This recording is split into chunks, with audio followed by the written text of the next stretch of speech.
Adobe just released an update for Lightroom Classic, and now it has the function called Super Resolution that before was only present in Camera Raw. But with more definition comes also some side effects. So I wanted to be really sure on which way is better to recommend you guys to have a little bit more detail in your photos. So I've tested Lightroom, Photoshop, Gigapixel, and also tested some different ways of enhancing the sharpness of a picture. I compared them all, and I'm gonna show you all the results in this video.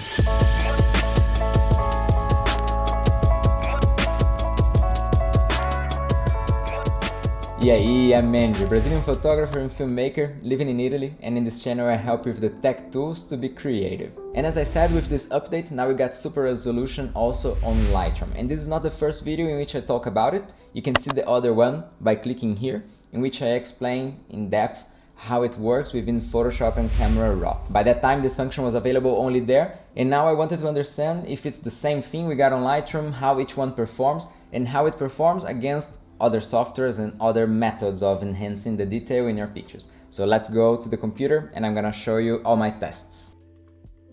Alright, so first thing, you need to update your Lightroom version to Lightroom Classic version 10.3, which is the one that includes this function. Alright, now on Lightroom, I have chosen this picture here. And the focus was on the clock tower. As you can see, this is a 220% zoom, so it's normal that it looks like that. This is a 24 megapixel camera, it's the A7 III. And to access the new function, you have to right click on a picture, you can come to enhance, and before only raw details or enhanced details was available. But now actually you have the super resolution. And it's already giving you a preview over here. You can click and see how it was before without enhance and enhanced, and you can see that it already makes a very big difference. Let's click here on the clock to have an idea of how it's gonna look. So this is the after and this is the before. And now all you have to do is click on enhance. You can opt for creating a stack, meaning that the pictures are gonna be overlapped on each other and you can still access each one of them. But since you're gonna be probably working with the enhanced version, it's more practical this way. So you just have to apply, then it's already working on it. It's creating the enhanced DNG. Alright, the file is ready, and now you can see the first difference is gonna be up here. As you can see now, instead of 6000 by 4000, you have totally double resolution. You have a 12,000 by 8000 file, massive file. So let's pick both of these files, the new enhanced and the original one. I'm just gonna press C here on the keyboard, and we're gonna be able to compare both of them. So obviously seeing both of them at 100% doesn't represent the same scale anymore because this one is double the size. So I'm just gonna unlock this here so that I can zoom in a little bit more on the other. I'll just make it precisely 200% so that it matches exactly the scale. So when you're looking like this, you can already see quite a lot of difference up here and here, and also in the detail of the clock itself, but it gets even more when we step it up to 200% here and to 400% over here. So now the sharpness is incredibly higher on the enhanced version, and if you were to print this file, it would be definitely way better to have a little bit more detail on the tower itself. And actually it does a pretty good job. I can't see any like flaw on it or something that like over sharpened or something like that. All the flaws and everything that I had on the original file, they're also here, but it didn't increase that much. Alright, so if it works that well, you could simply use this in every picture, right? So it doesn't work that way, because there are some details that really change when you enhance also the resolution.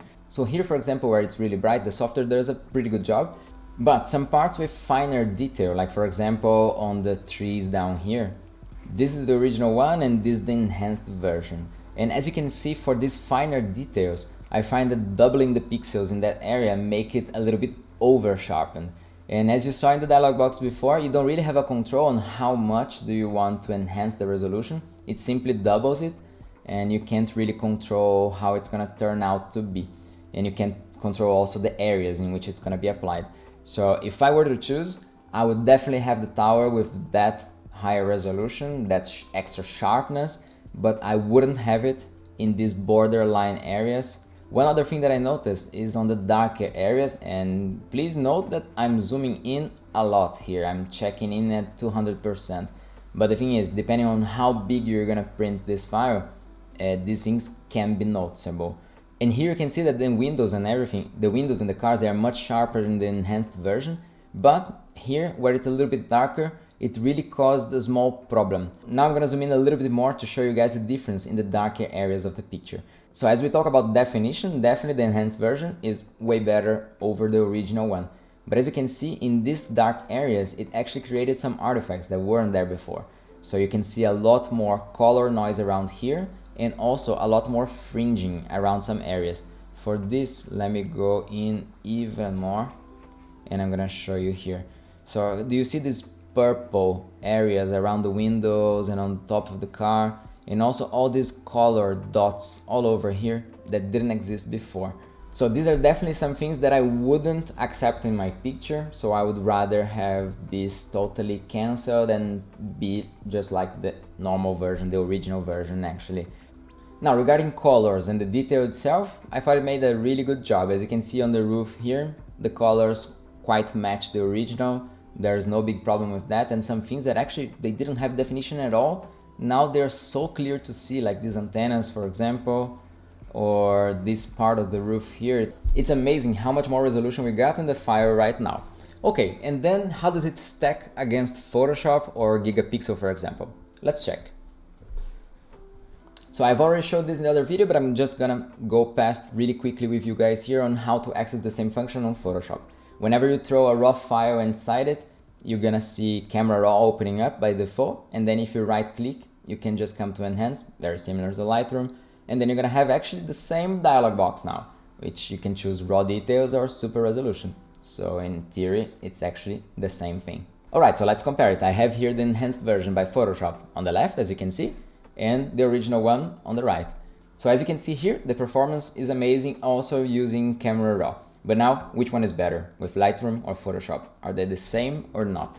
Let's compare both enhanced versions we got. Alright, so now we've got both versions on the screen. On the left, we've got the Photoshop one, and on the right, we got the Lightroom version. So I'm just gonna lock the zoom so that we check always the same place. And here you can see that regarding detail, we have a very similar result in which I can't really tell much of a difference. And one thing that I can notice, and I'm not really sure if it's easy for you guys to see after the YouTube compression of this video, is a color difference. So just to be sure that you guys can check the differences by yourselves, I'm leaving the link to download all of these files in the description box below. So now let's go down and check those trees also for the details, and it seems to be more or less the same thing. Let's go down to the shadow part, and the color noise is more or less equal in both of them, and so is the fringing. So I guess it doesn't really change that much between using this function on Photoshop or Lightroom. I was just surprised really by the color cast that you can see, and especially on the roof here, you can notice that the version done by Photoshop has a little bit more magenta tint, and the one by Lightroom has a little bit more yellowish tint. It's absolutely nothing that you couldn't fix in post or change in post the way that you prefer, but it's interesting to notice that there is any kind of difference. So I ran the same test over and over to see if the differences kept being the same, and yes, they did. Meaning that probably the algorithm just like checks the picture every single time and tries to understand the colors and the resolution and which pixels they have to double. So in the end, I think it's not a big difference that is gonna make you choose between one or the other. So just go with the one that is more practical for your workflow. Alright, so now let's compare it with Gigapixel AI. So I'm just gonna drag the same file over to Gigapixel. Alright, so let's generate the preview exactly for the clock tower to see how good it looks. And it's just amazing. As you can see on the right side, the enhanced version, and on the left side, the original one. So let's export this version here and compare with the other ones inside Lightroom. And as you can see, the export is going to generate a file that is roughly the same size as the ones generated by Photoshop and Lightroom, which is 12,000-ish by 8,000-ish. Let Gigapixel process. Alright, so export finished. Let's put it inside Lightroom. Okay, so let's compare the Gigapixel version with the original one. And as you can see, definitely the Gigapixel version has much more detail over the original one. So now let's compare it with the Lightroom and Photoshop versions. So I'm just going to be comparing with one of them because it doesn't really make much sense to compare with both since they were very similar to each other. Okay, and looking from here, you can see that the Gigapixel version looks much cleaner than the Photoshop version. I'm just gonna zoom in a little bit more to check about that fringing, and also about fringing, it's totally different really. You can see the Photoshop version is definitely sharper in this part than the Gigapixel one. but mainly because of this color noise reduction. So let's apply some color noise reduction to this file here. Okay, so now with some defringing, color noise, and luminance noise reduced, let's see the comparison with the Gigapixel version. And now you can really see the difference between them, because now the Photoshop version is a little bit softer, more or less the same amount as the Gigapixel one.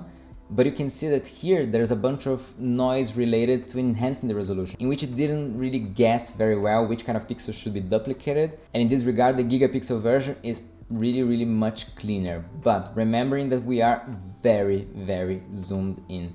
So when you look from far out, you can't really tell that much of a difference.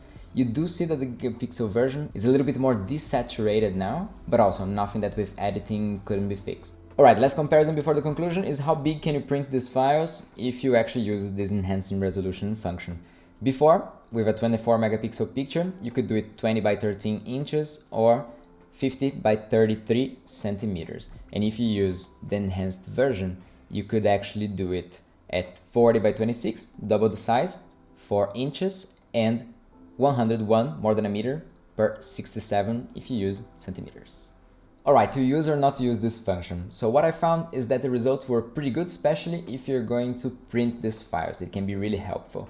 What I didn't like much was the over sharpening in certain areas that you can't really control much when you're applying the enhanced resolution. Between Lightroom and Photoshop, I didn't find the results to be significantly different to tell you to use one or the other. You're definitely gonna have to do some editing anyway, so it won't change that much. And between Gigapixel and the Adobe products, I found that Gigapixel did a little bit better job overall, but it really depends on the picture. Like in mine, for example, in which the details that I didn't like, they were so minimal that actually printing or even seeing the file in any kind of media, it's very hard to notice those. Only if you really pixel peep to understand that there were those differences over there.